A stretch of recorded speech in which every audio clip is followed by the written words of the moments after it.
আসসালামু আলাইকুম। আসসালামু আলাইকুম। কেমন আছেন সবাই? আমিও ভালো আছি। সবাই বসুন। অনেক ধন্যবাদ সবাইকে, বসুন। সুপ্রিয় দর্শক, আমন্ত্রণ সিটিভির পক্ষ থেকে, দূর দূরান্ত থেকে যারা আমাদের এই প্রোগ্রামটি দেখছেন তাদেরকে আমন্ত্রণ জানিয়ে শুরু করছি আমাদের পরবর্তী অধিবেশনের কাজ। শিক্ষা ব্যবস্থাপক হিসেবে এই প্রোগ্রামটিকে আপনারা কিভাবে দেখছেন? প্রিয় দর্শক, এই প্রশ্নটি আপনাদের জন্য। প্রশিক্ষণটি কেমন লাগছে আপনাদের? ভালো লেগেছে? একজন শিক্ষা ব্যবস্থাপক হিসেবে এই প্রোগ্রামটিকে কিভাবে দেখছেন? কি শিক্ষকরা যখন মনিটরিং মেন্টরিংয়ের কাজ করবে তখন কি মনিটর করা যাবে, মেন্টরিং করা যাবে? অনেক ধন্যবাদ। প্রিয় দর্শক, এই প্রশ্নটি আপনাদের জন্য। একজন শিক্ষা ব্যবস্থাপক হিসেবে এই ডিজিটাল কন্টেন্ট ব্যবহার করে যখন শিক্ষক ক্লাস দেবেন, সেখানে মনিটরিং এবং মেন্টরিংয়ের কাজটি করার সময় কখনো আপনি হয়ে যাবেন শিক্ষক, কখনো হবেন বন্ধু, কখনো হবেন পথ প্রদর্শক, কখনো হবেন উপদেষ্টা। আর সবার আগে যে কথাটি মনে রাখতে হবে সেটি হলো আপনি হবেন প্রতিষ্ঠানটির কাণ্ডারি। মনে রাখতে হবে, যখনই আপনি হবেন ব্যবস্থাপক, যতদিন এই পদে আছেন, এই প্রতিষ্ঠানে আছেন, love the institution, like the institution, তাহলেই সেই কাজটি নির্বিঘ্নে করতে হবে। এবং যতটা বিনয়ের সঙ্গে আপনি আপনার সহকর্মীকে পরামর্শ দিবেন, সে ততটা উৎসাহের সঙ্গে আপনার পরামর্শটি সে নেবে।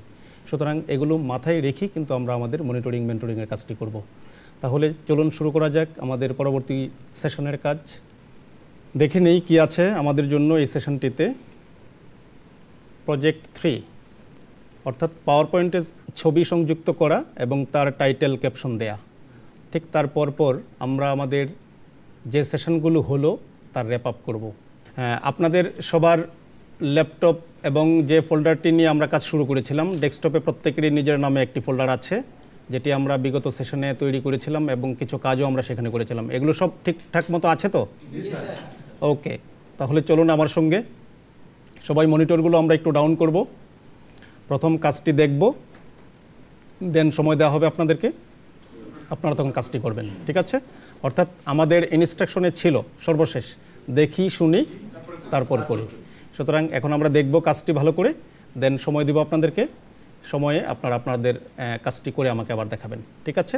চলুন আমাদের জন্য যে ফোল্ডারটা এখানে খোলা হয়েছিল ডিসি নামে, সেটি ওপেন করে নেই। আর এখানে আমরা তৈরি করব আরও একটি প্রজেক্ট, যার নাম হবে প্রজেক্ট 3। একইভাবে রাইট বাটন ক্লিক করে, যেভাবে আমরা আরও দুটি প্রজেক্ট ওপেন করেছি, রাইট বাটন ক্লিক করে যাব নিউতে, নিউ থেকে পাওয়ার পয়েন্ট প্রেজেন্টেশন ক্লিক করা হলো। চলে আসলো আরও একটি ফাইল, এটির নাম দিচ্ছি প্রজেক্ট 3। ফাঁকা জায়গায় একটি ক্লিক করলাম আর নামটি সে নিয়ে নিল। এবার প্রজেক্ট 3 আমি ওপেন করব। Click to add first slide click করা হলো এই জায়গাটিতে এবং একটি স্লাইড চলে আসছে। এবার আমি কি কাজ করব? ছবি ব্যবহার করব এখানে, অর্থাৎ ছবি রাখবো, তার টাইটেল দিব, ক্যাপশন দিব। কেন এই কাজটি? অর্থাৎ শিক্ষকরা যখন ডিজিটাল কন্টেন্ট তৈরি করেন, তখন ডিজিটাল কন্টেন্টের জন্য একটা শক্তিশালী টুল হলো, উপকরণ হলো ইমেজ। কারণ ইমেজ ব্যবহার করে আমি আমার বিষয়বস্তুটাকে শিক্ষার্থীদের সামনে তুলে ধরি। সেই ক্ষেত্রে ইমেজটাকে কিভাবে এই স্লাইডে ব্যবহার করা যায়, কিভাবে টাইটেল দেওয়া যায়, ক্যাপশন দেওয়া যায়, এই জায়গাটা আমরা একটু দেখে নেব। চলুন আমরা এই ইমেজের ব্যবহার এই স্লাইডে করব। তার জন্য আমাদের একটু যেতে হবে লেআউটে। চলুন লেআউট থেকে আমরা দেখে নিই যে আমি ইমেজের জন্য কোন লেআউটটি নিব। উপরের দিকে যেটি আছে টাইটেল স্লাইডের পর, এটি দিয়েও আসলে ইমেজের ব্যবহার করা যায়। যেমন এটিতে আমি ক্লিক করলাম, যে লেআউটটি আছে দেখুন এখানে কয়েকটি অপশন আছে, যে ইনসার্ট টেবিল, চার্ট, দেন আছে স্মার্টার, আছে মুভি, ক্লিপার্ট এবং পিকচার। আমি যদি এদিক থেকে ক্লকওয়াইজ ঘুরে আসি তাহলে এই জায়গাটিতে হলো পিকচার, অর্থাৎ এখানে ক্লিক করেও আমি পিকচার আনতে পারি। আবার এটি হলো যখন আপনি এখানে ক্লিক করে কোনো পিকচার আনবেন, এখানে তার যে বাউন্ডারি, এই বাউন্ডারিটা ধরে এই পিকচারটি কিন্তু আসবে। উপরে এই জায়গাটিতে টাইটেল দেওয়ার সুযোগটি আছে, এটা একটা উপায়। আরেকটা হলো কখনো কখনো এমন হয় যে আমি একটি ব্ল্যাঙ্ক স্লাইড নিয়েও সেখানে পিকচার আনতে পারি। তাহলে পিকচার আনার দুইটা উপায়। একটি হলো যদি ব্ল্যাঙ্ক স্লাইড হয় তাহলে আপনাকে মেনুবারে যেতে হবে ইনসার্ট মেনুতে। আর যদি লেআউট আপনার এটি হয় তাহলে আমি এই লেআউট থেকে, অর্থাৎ আমার স্লাইড থেকে আমি ছবি আনতে পারি। চলুন আমরা ব্ল্যাঙ্ক যেটি আছে সেখান থেকে একটু প্র্যাকটিস করে নেই। এখান থেকে প্রথমত ব্ল্যাঙ্ক স্লাইড ব্যবহার করে একটি ছবি নিয়ে আসি। তাহলে এখান থেকে নিশ্চয়ই মনে আছে যে স্লাইডে কোনো কিছু আনা মানেই আমাকে কোথায় যেতে হবে? ইনসার্ট। ভেরি গুড, ইনসার্টে যেতে হবে। আর যখন ইনসার্টে ক্লিক করা হলো, টুলবারে দেখুন পিকচার একটি অপশন আছে যেটি টেবিলের পরে অবস্থান করতেছে। এর মধ্যে ক্লিক করলাম, ক্লিক করে আমি আমার ছবি পছন্দ করব। আপনারা যখন কাজটি করবেন হয়তো আপনার কম্পিউটারে ছবি ওইভাবে নেই, তবে কম্পিউটারের মধ্যে ডিফল্ট কিছু ছবি থাকে। যখনই আপনি ইনসার্ট পিকচারে ক্লিক করবেন তখন এই অপশনটি আসবে। এই ক্ষেত্রে বাঁ দিকে যদি আপনি পিকচার এখানে ক্লিক করেন তাহলে আপনাকে ছবি দেখাবে। আমার এই ক্ষেত্রে ছবিগুলো আছে, সেগুলো শো করতেছে। আপনার ক্ষেত্রে যদি ছবি না থাকে তাহলে এখানে স্যাম্পল পিকচার নামক একটি ফোল্ডার দেখাবে। সেই ক্ষেত্রে স্যাম্পল পিকচারে ক্লিক করে আপনি যে কোনো একটা ছবি নিয়ে কাজ করতে পারেন। তাহলে এখান থেকে আমি এই ছবিটি নিচ্ছি, বাংলাদেশ। ছবিটা সিলেক্ট করলাম, ইনসার্টে ক্লিক করলাম, চলে আসলো। কাজটি আরেকবার দেখি। ছবি আনবো, কোথায় যাব? ইনসার্ট, দেন পিকচার। পিকচার থেকে বাঁ দিকে পিকচার সিলেক্ট করে দিতে হবে। সেখান থেকে আমি যে পিকচারটি নিতে চাই সেটি চুজ করব। যেমন আমি যদি বাংলাদেশ নিতে চাই অথবা যমুনা ব্রিজ নিতে চাই, এটা আমি সিলেক্ট করলাম। দেন নিচে যখনই সিলেক্ট করা হলো সাথে সাথে নিচে কিন্তু ইনসার্ট শব্দটা চলে আসছে। এবার ইনসার্টে ক্লিক করি, ছবিটা চলে আসছে। দেখুন ছবিটা কিন্তু আমার যে স্লাইডের যে সাদা অংশটি পুরোটা একদম জুড়ে আসছে, কোনো গ্যাপ কিন্তু নেই। আমি যে টাইটেল লিখব, এখন কিন্তু ছবিটাকে ছোট করে দেন আমাকে টাইটেল বা ক্যাপশন সেগুলো দিতে হবে। ছোট কিভাবে করব? দেখুন তো ছবিটা এখন দেখতে কেমন আর এখন দেখতে কেমন। এটা চতুর্দিকে একটা বাউন্ডারি দেখা যায় না? Very good. সিলেক্টত অবস্থায়, এই সিলেক্টত অবস্থায় কর্নার থেকে, কর্নারে যে বলের মতো দেখা যায়, এই জায়গায় যখন মাউস পয়েন্টার নিয়ে যান দেখুন এটা দুই দিকে এরু হয়ে যাচ্ছে। এবার মাউস চেপে ধরে টান দিন, ছবিটা ছোট হয়ে গেল। এবার ছবির মাঝখানে মাউস পয়েন্টার রেখে এটাকে যেদিকে খুশি সেদিকে মুভ করানো যাবে, অথবা আমাদের কিবোর্ডের নিচের দিকে ডান দিকে যে কার্সর এরু আছে, আপ ডাউন লেফট রাইট, সেই এরু দিয়ে এটাকে মুভ করানো যাবে। তাহলে ব্ল্যাঙ্ক স্লাইডের মধ্যে যদি আমি ছবি আনি, এটিকে এভাবে ছোট করে আপনাকে টাইটেল বা ক্যাপশন দিতে হবে। ঠিক আছে, তাহলে এখানে একটি টাইটেল আমরা যদি ব্যবহার করি, এখানে টাইটেল দিতে হলে আমি যদি চাই এই জায়গায় যমুনা সেতু লেখা যাবে কি? তাহলে কি করতে হবে? একটা টেক্সট বক্স নিয়ে আসতে হবে। সেটি কোথায় আছে? ইনসার্টে আছে টেক্সট বক্স। এই জায়গাটিতে আমাকে লিখতে হবে বঙ্গবন্ধু যমুনা সেতু। অব্রটা ওপেন করে নিতে হবে, নিকষ বাংলা করে নিচ্ছি, যমুনা সেতু। এবার লেখাটিকে আমি একটু বড় করে দেই। এটি দেখুন বাউন্ডারিতে সিলেক্ট করা হলো। এবার আমি এখানে যে ছোট এবং বড় দুইটা এ আছে, এই দুটি দিয়ে লেখাকে ছোট বড় করা যায়। বড় এতে ক্লিক করে আমি লেখাটিকে বড় করে ফেললাম, এটিকে মাঝামাঝি রাখলাম। টোলবারের এই সাহায্যগুলো নিয়ে কিন্তু আমি করতেছি, মাঝামাঝিতে রাখলাম। আপনি যদি আরও কাছাকাছি রাখতে চান, ওই যে ডান দিকে কিবোর্ডের নিচের দিকে যে কার্সর এরগুলো আছে সেগুলোর সাহায্য নিয়ে আমি কাজটি করতে পারি। ওকে, তাহলে দেয়া হলো যে এই ছবিটার উপরে একটি নাম দেয়া হলো। এবার আমি যদি একটি ক্যাপশন দিতে চাই যে এই ব্রিজটি আসলে কেমন, এটি কতটুকু বড়, আমি যদি এমন একটি ক্যাপশন ব্যবহার করতে চাই যে এটি বিশ্বের 11তম সেতু, কি হয় না এরকম কিছু একটা ক্যাপশন দেওয়া যায় না? তাহলে ক্যাপশন দেওয়ার জন্য আমরা চাইলে এরকম একটি ক্যাপশন দিতে পারি, একটু জায়গা করে নিই তার জন্য। আর এটিকে ঠিক মাঝামাঝিতে নিয়ে আসা হলো। এবার ক্যাপশন দেওয়ার জন্য আমরা সাধারণত ইনসার্টে গিয়ে শেপস থেকে কোনো একটা শেপের সহযোগিতা নিয়ে আমরা ক্যাপশনগুলো দিয়ে থাকি। এই ক্ষেত্রে আমরা ব্যবহার করতে পারি কল আউটস থেকে ওভাল যেটি আছে, ওভাল কল আউট, তার সাহায্য নিতে পারি। দেখুন এখানে যদি আমি লিখে দেই, আর এর যে এরু চিহ্নটি আছে এটা নিশ্চয়ই ঠিক নাই, তাই না? এখানে মাউস পয়েন্টার চেপে ধরে যদি এটিকে টেনে এদিকে এনে দিই সেটা নিয়ে নেবে। এবার আমি যদি এই জায়গাটিতে লিখে দেই যেটি বিশ্বের 11তম সেতু, তাহলে এখানে আমি সেই শব্দটি লিখে দেব। আর লেখার জন্য আলাদা কোনো টেক্সট বক্স দরকার নেই। মনে রাখতে হবে অফিস 7 যখন আমরা ব্যবহার শুরু করেছি তখন শেপ নিয়ে শেপের মধ্যে যদি লিখতে চাই তার জন্য আলাদা টেক্সট বক্স প্রয়োজন হয় না। অর্থাৎ যে শেপটি আপনি ড্র করেছেন এর মধ্যে সরাসরি লেখা যায়। তাহলে আমি অব্রটা ওপেন করে নিই, ওপেন করা আছে, নিকষ বাংলাটা নিয়ে নিই এখান থেকে, নিকষ বাংলা। এবার আমি লিখব বিশ্বের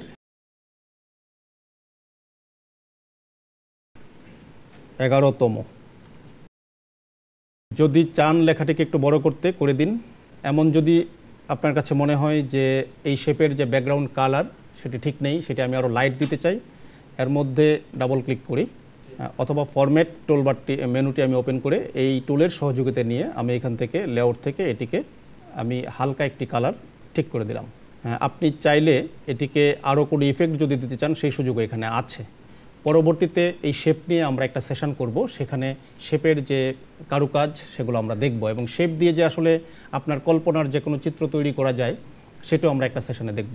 ঠিক আছে, তাহলে এই হলো আমার থিঙ্কিং। অর্থাৎ আমি ছবি ব্যবহার করে, ইমেজ ব্যবহার করে ক্লাস নিতে চাই শিক্ষার্থীদের। আর সেখানে আমার কনসেপ্ট হলো ছবি থাকবে, টাইটেল থাকবে, ক্যাপশন থাকবে, এবং আমি শিক্ষার্থীকে প্রশ্ন করে শিক্ষার্থীদের জন্য এগুলো তুলে ধরব।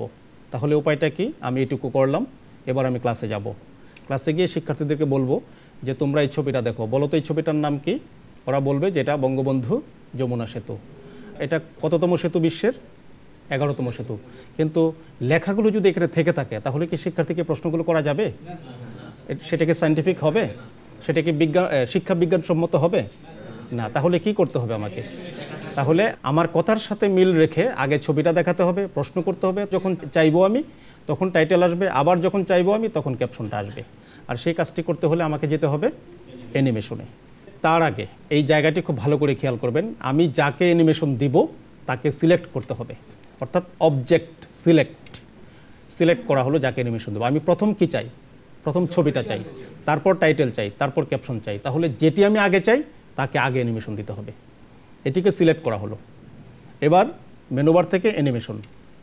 আমরা যারা 7 ব্যবহার করি তাদের জন্য চলে যেতে হবে কাস্টম অ্যানিমেশন। প্রিয় দর্শক, আপনিও যদি ব্যবহার করে থাকেন অফিস 10 অথবা 13, আর যখনই অ্যানিমেশনে ক্লিক করবেন টোলবারের মধ্যে অ্যানিমেশনগুলো চলে আসবে। তারপর ডান দিকে আছে অ্যাড অ্যানিমেশন। এই অ্যাড অ্যানিমেশনে ক্লিক করে আপনি আপনার প্রয়োজনীয় অ্যানিমেশনটি দিতে পারেন।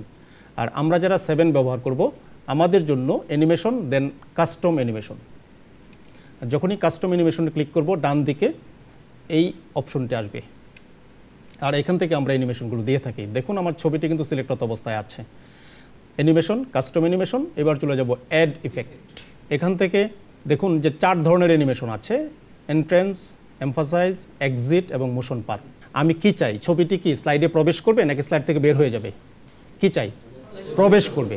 তাহলে আপনাকে এন্ট্রেন্স নিতে হবে।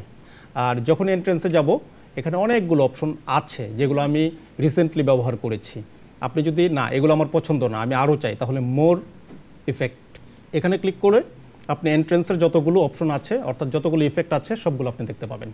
তবে আবারও বলে রাখি, অবশ্যই এখানকার যে অ্যানিমেশনগুলো আছে এর মধ্য থেকে সবচেয়ে সহজ অ্যানিমেশনগুলো আমাদের চুজ করতে হবে, এবং সফট অ্যানিমেশনগুলো। এখানে সহজ বলতে আসলে যে অ্যানিমেশনগুলো সফট, দেখবেন অনেক অ্যানিমেশন আছে খুব বেঁকে বেঁকে যাচ্ছে, আঁকা বাঁকা হয়ে যাচ্ছে, নেচে নেচে আসছে, উপর থেকে আসছে, লাফিয়ে লাফিয়ে আসছে। এ ধরনের কোনো জটিল অ্যানিমেশন আমরা চুজ করব না। আমরা সফট অ্যানিমেশনগুলো দেবো। কেন? তারও আরও কারণ আছে। যেমন আমরা যখন কোনো একটা বিষয় দেখি, এটি যত সহজ হয় তত সহজভাবে আমাদের ব্রেন কিন্তু সেটা ক্যাপচার করতে পারে, কিন্তু সেটি যদি জটিল হয় তাহলে প্রেশারটা কিন্তু ব্রেনের উপর পড়ে। সুতরাং আমরা আমাদের শিক্ষার্থীদেরকে প্রেশার দিব না। এখানে সহজ অ্যানিমেশনগুলো, সফট অ্যানিমেশনগুলো আমরা ব্যবহার করব।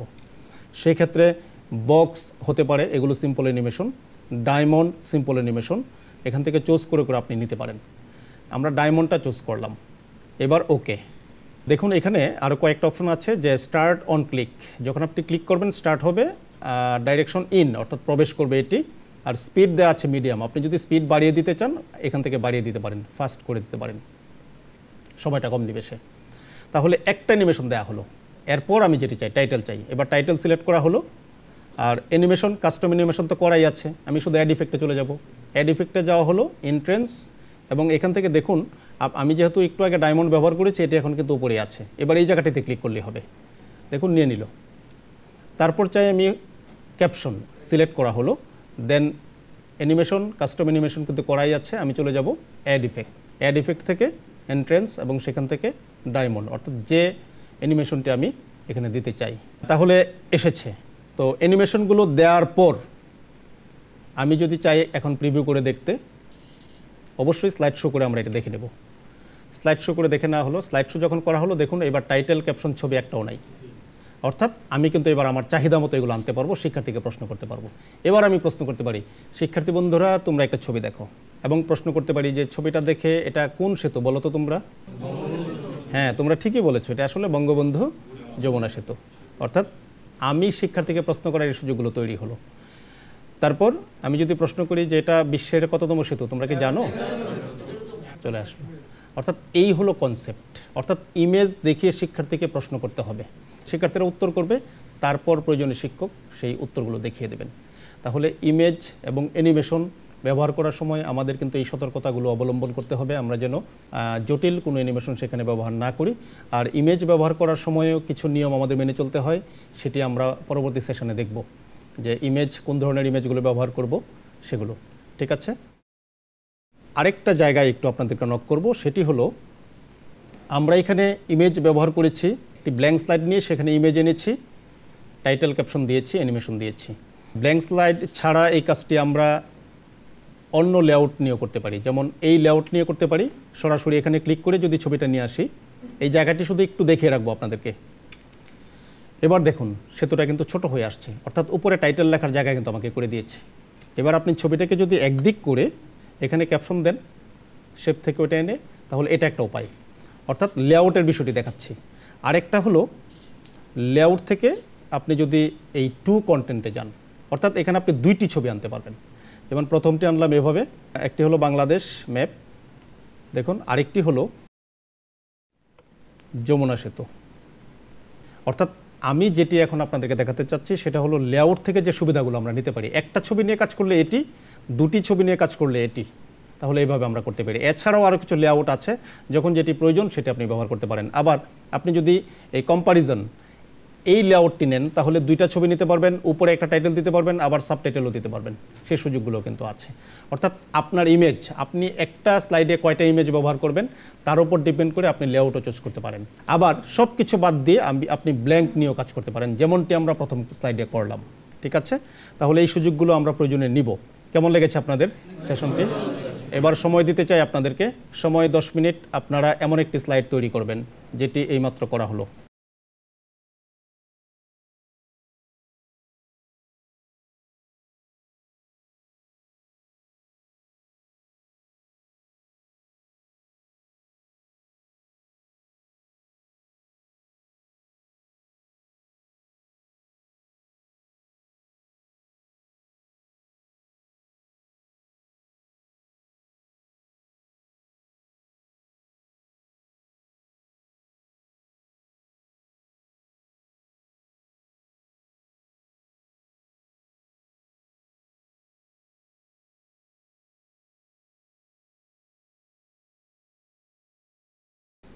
কি সহকর্মীবৃন্দ, কেমন লাগছে আপনাদের?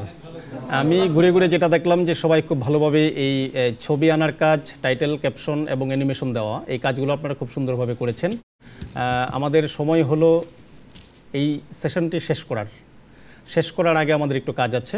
কাজ হলো আমরা 4টা সেশন শেষ করেছি, এই 4টা সেশনের আমরা একটু র্যাপ আপ করতে চাই। কে কথা বলবেন? আমাকে হাত দেখান। অনেকেই হাত দেখাচ্ছেন। আমি শুনতে চাই এদিক থেকে, আমার বাঁ দিক থেকে জাহাঙ্গীর স্যার, আপনি বলবেন। ধন্যবাদ স্যার। আমরা এই কর্মশালার মাধ্যমে কর্মশালার লক্ষ্য, উদ্দেশ্য, পরিচিতি সম্পর্কে জানতে পেরেছি। Very good. শিক্ষায় আইসিটি এর ব্যবহার সম্পর্কে জানতে পেরেছি। Very good. আমাদেরকে একটি ভিডিও দেখানো হয়েছে, কন্টেন্ট প্রদর্শন করা হয়েছে। তাছাড়া শ্রেণীকক্ষে আইসিটির ব্যবহার সম্পর্কে আমাদেরকে অবহিত করা হয়েছে। শিক্ষার্থীদের পাঠদান সম্পর্কে আমাদেরকে দেখানো হয়েছে। ডিজিটাল কন্টেন্ট তৈরির দক্ষতা সম্পর্কে আমাদেরকে জানানো হয়েছে। ডিজিটাল কন্টেন্ট তৈরি করতে গেলে আমাদের কি কি স্কিলগুলো প্রয়োজন, দক্ষতাগুলো প্রয়োজন, সেগুলো দেখানো হয়েছে। Very good. কিভাবে ফোল্ডার ওপেন করতে হয়, পাওয়ার পয়েন্টে যেতে হয়, সেগুলো আমাদেরকে দেখানো হয়েছে। ফাইনালি অভ্র কিভাবে আমরা ব্যবহার করব, বাংলা লিখব, সে সম্পর্কে আমাদেরকে জানানো হয়েছে। অনেক ধন্যবাদ আপনাকে। খুবই সুন্দর করে শোনাচ্ছিলেন জাহাঙ্গীর স্যার আমাদের সেশনগুলোর কথা, যে কাজগুলো আমরা এখানে প্র্যাকটিস করেছি। আপনাকে অনেক ধন্যবাদ। আপনি বসবেন। Thank you sir.